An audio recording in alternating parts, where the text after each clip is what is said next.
오병이어 사건에 이어서 오늘은 또 한 가지 아주 놀라운 기적을 살펴보려고 합니다. 바로 우리 주님께서 바다 위로 걸으시는 사건입니다.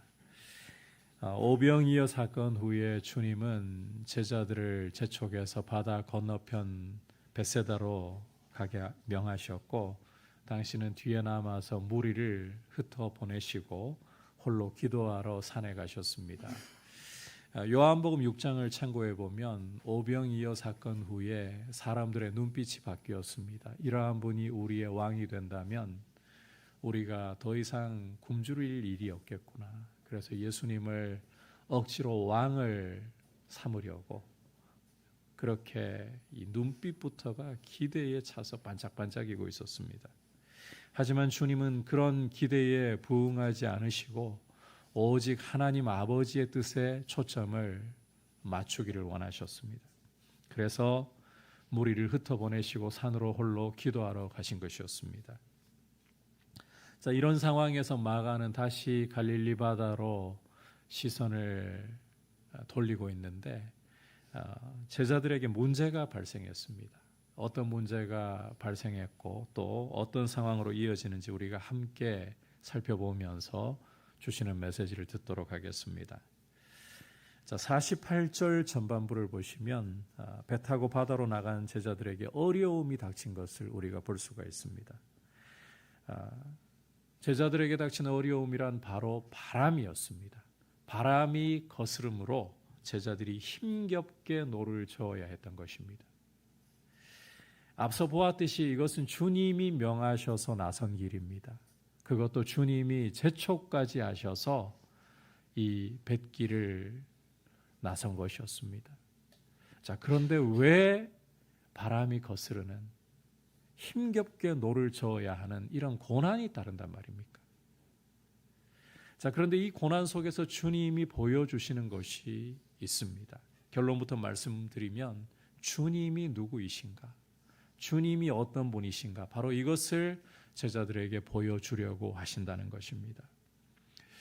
우리는 고난 없는 평탄한 인생길을 살기를 원하고 또 주님이 그렇게 우리 삶을 이끌어 주시기를 바라는 경우가 굉장히 많은 것 같습니다.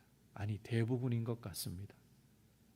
하지만 주님은 우리에게 고난 없는 평탄한 삶을 주시지 않습니다. 오히려 우리의 삶을 이끌어서 정점을 향해 나아가도록 계획하시고 인도하신다는 겁니다. 여러분, 이걸 기억하셔야 돼요. 주님이 우리에게 원하시는 삶은 그냥 무난한 굴곡 없는 삶이 아니라 인생의 정점을 찍도록 우리를 이끌어 가신다는 거예요. 그 정점이라는 것은 예수 그리스도를 알고 예수 그리스도를 닮아가는 삶을 가리키는 것입니다.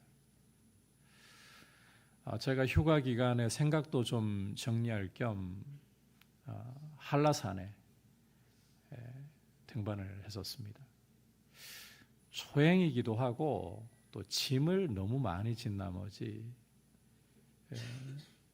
올라가는 김에 멋진 풍경을 좀 사진에 담아야 되겠다고 너무 무겁게 짐을 메고 올라갔어요. 정말 제 머리털 나고 그만큼 힘든 경험은 처음이었던 것 같습니다. 그런데 이 1950m 고지를 오르면서 제 마음에 계속 떠올렸던 생각이 뭔가 하면 한 1800m까지 올라가니까 평상시 제가 나름대로 운동한다고 했지만 체력은 거의 고갈되더라고요. 나머지 한 150m를 그야말로 그 체력이 돼서 올라가는 게 아니라 어떻게 생각하면서 올라가는가 하면 이 정점을 찍으려면 이 고난을 통과해야 된다.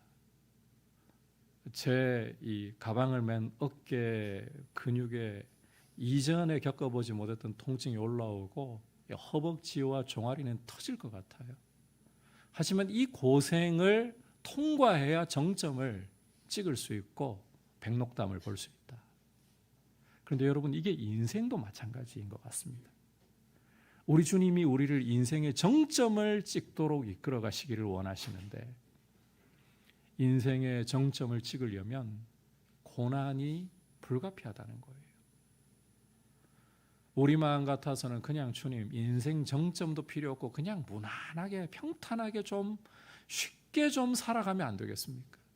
근데 여러분, 우리 주님은 우리의 인생을 이끌어서 정점에 이르게 하시기를 원하시는 겁니다.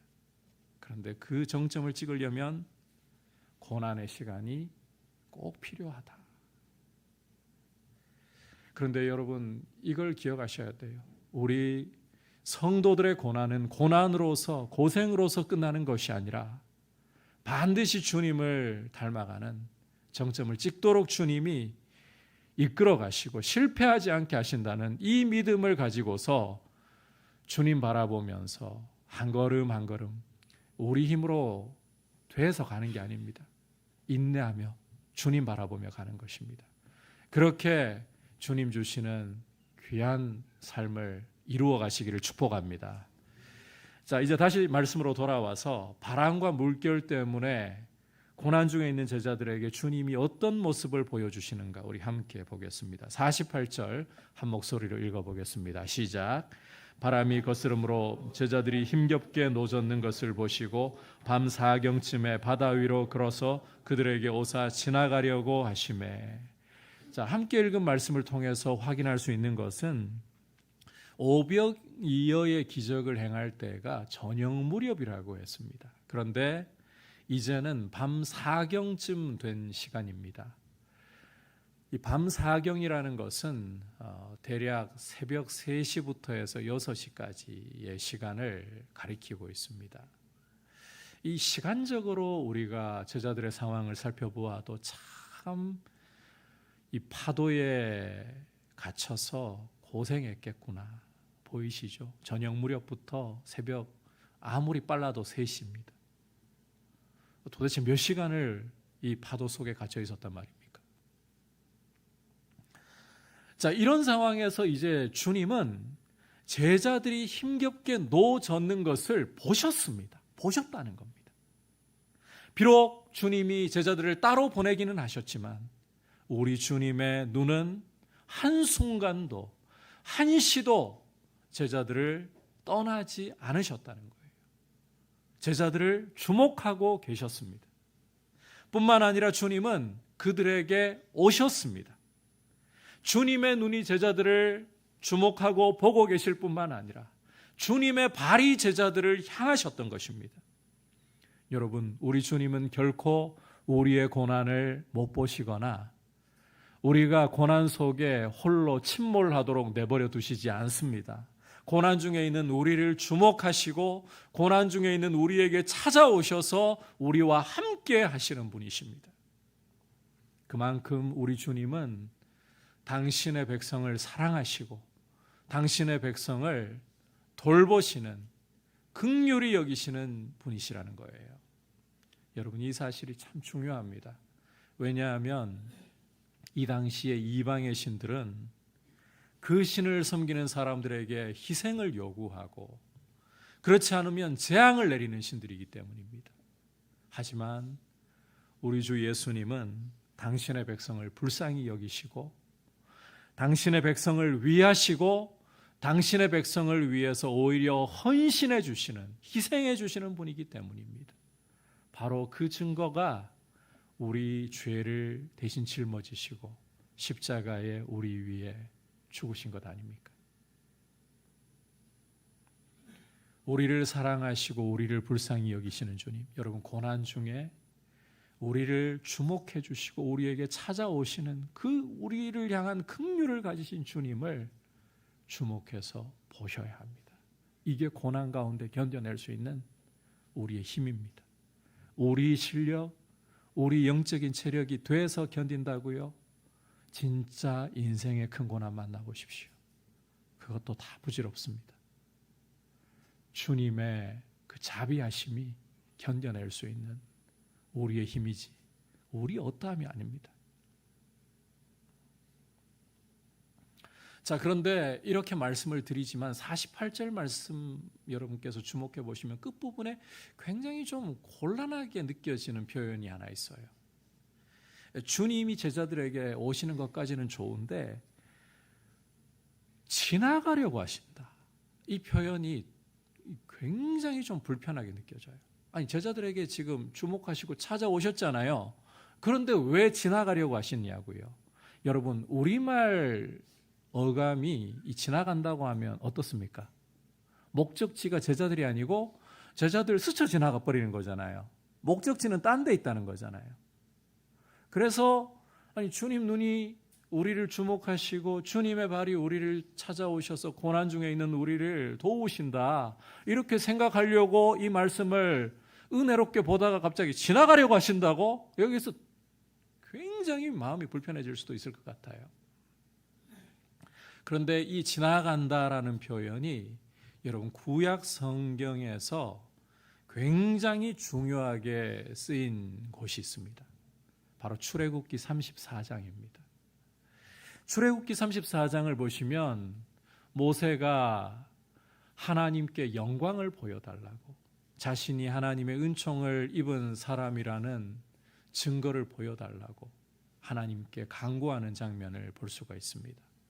하나님이 그 간구를 들으시고 모세에게 영광을 보여주시는데, 그때 쓰인 표현을 보면 모세 앞을 지나가셨다는 거예요. 모세 앞을 지나가셨다.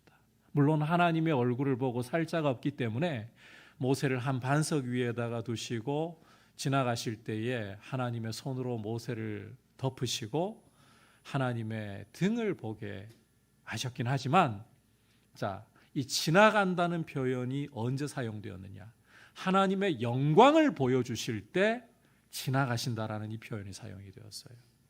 따라서 지금 우리 주님이 제자들에게 그 고난을 보시고 찾아오셔서 지나가신다, 이것은 지나쳐버리신다라는 뜻이 아니라 당신의 모습을, 당신의 영광을 보여주려고 하신다, 이 의미라는 거예요. 여러분, 우리 주님이 지금 보여주려고 하시는 당신의 영광은 고난 중에 있는 제자들을 추모하신다는 거예요. 그리고 그 제자들에게 찾아오신다는 거예요. 그런데 여기에서 그치지 않고 제자들을 찾아오시는 모습을 제자들에게 똑똑히 보여주려고 하신다는 것입니다. 그 모습이 어떠한 모습입니까? 바로 바다 위로 걸어서 오시는 모습인 거예요. 바다 위로 걸어서 오시는, 바로 이 모습을 제자들이 보기를 원하고 계시는 것입니다.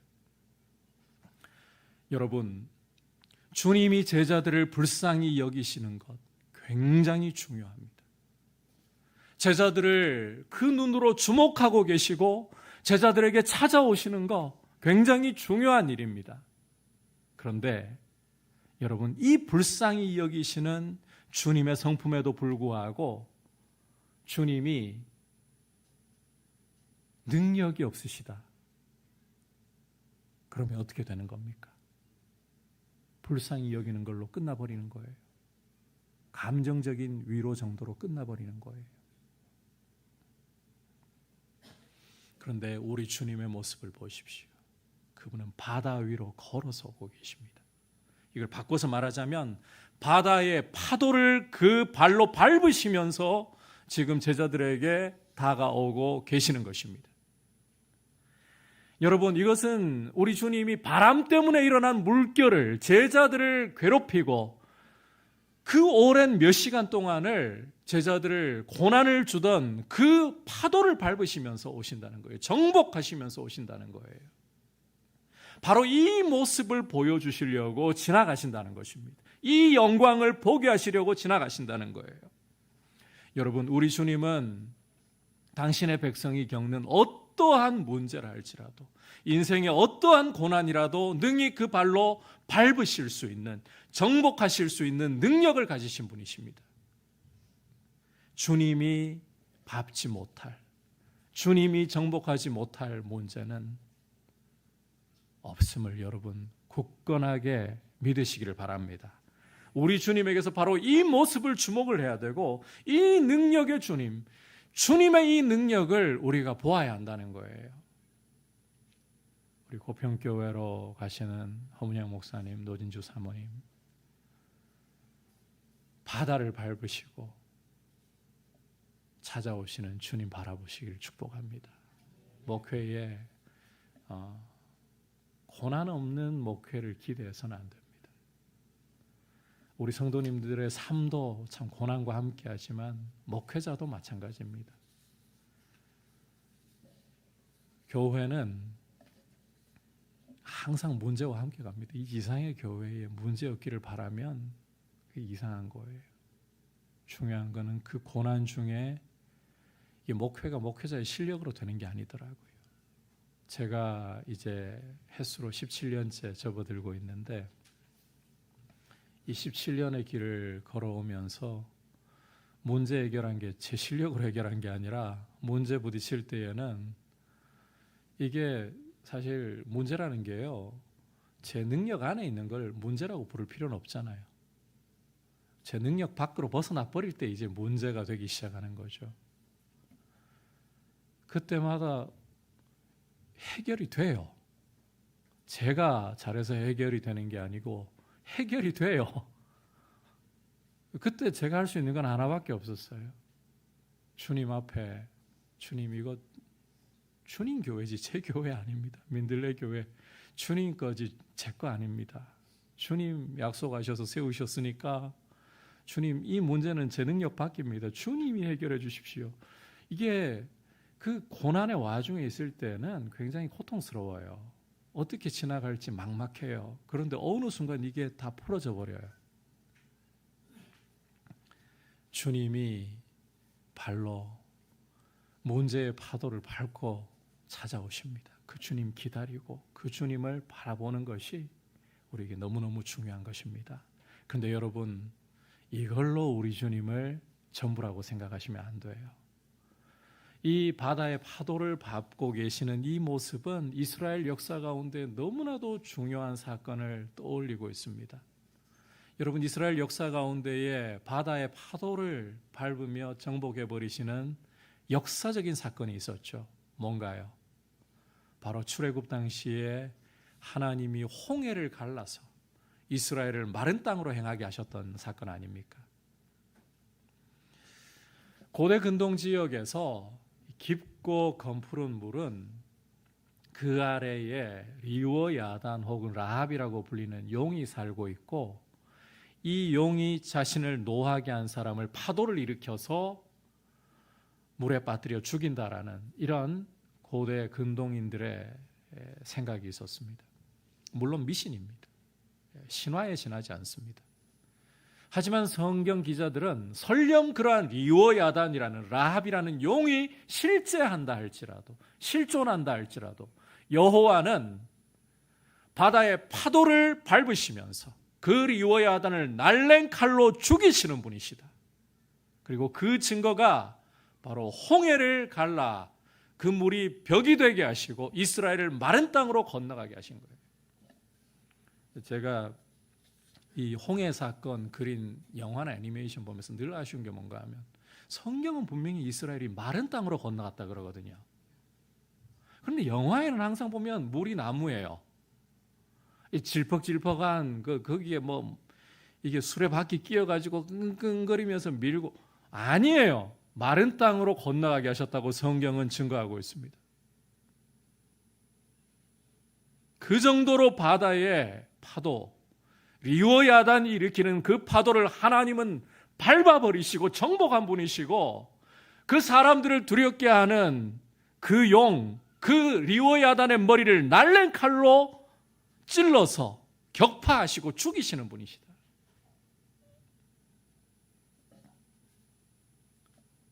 다시 말해, 누구도 여호와 하나님께 비길 수 없다라는 거예요. 어떠한 신도 하나님께 필적할 수가 없다는 겁니다. 이제 이 사실을 가지고 바다 위를 걸으시는, 파도를 밟고 제자들에게 오시는 예수님을 보십시오. 그가 누구이십니까? 그는 홍해를 가르셨던, 그리고 당신의 백성을 구원해내셨던, 죄와 사망 권세에서 구원해내셨던 바로 그 여호와시라는 거예요.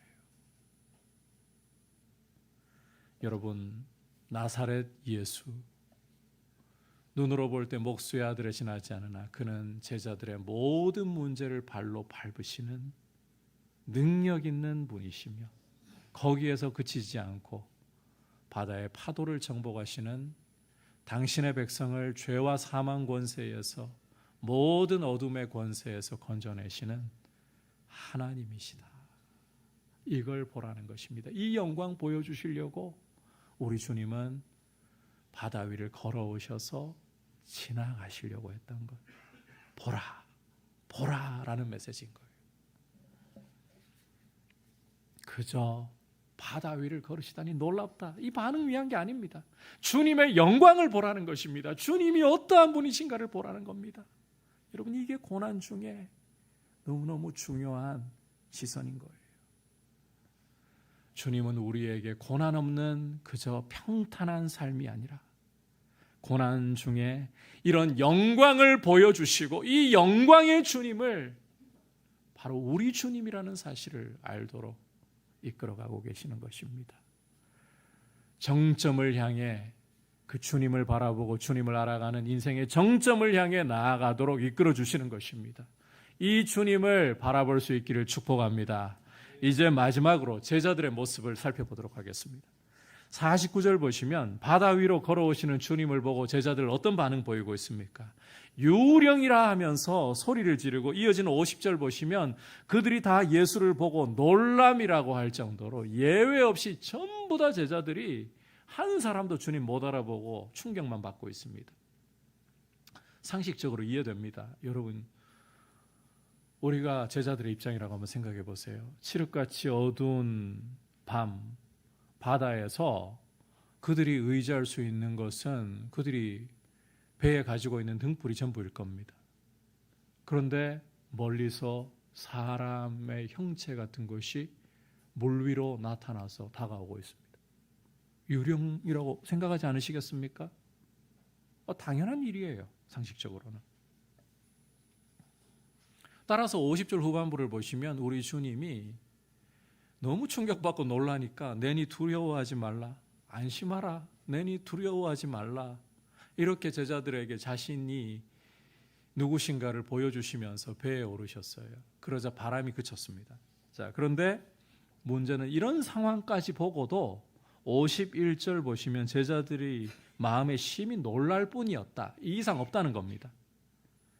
자, 이런 이유에 대해서 마가는 다음과 같이 설명하고 있습니다. 52절 함께 읽어보겠습니다. 시작.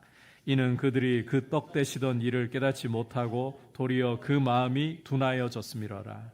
자, 여러분, 몇 시간 전만 해도 우리 주님이 보리떡 5개와 물고기 2마리 가지고 장정만 5,000명 먹이던 사건을 제자들이 직접 보았습니다.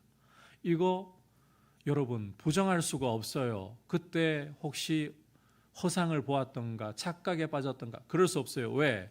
그 보리떡 받아서 무리에게 나누어 주던 사람들이 누구입니까? 제자들 자신입니다. 떡을 떼어서 나누어 주어도 떡이 사라지지 않습니다.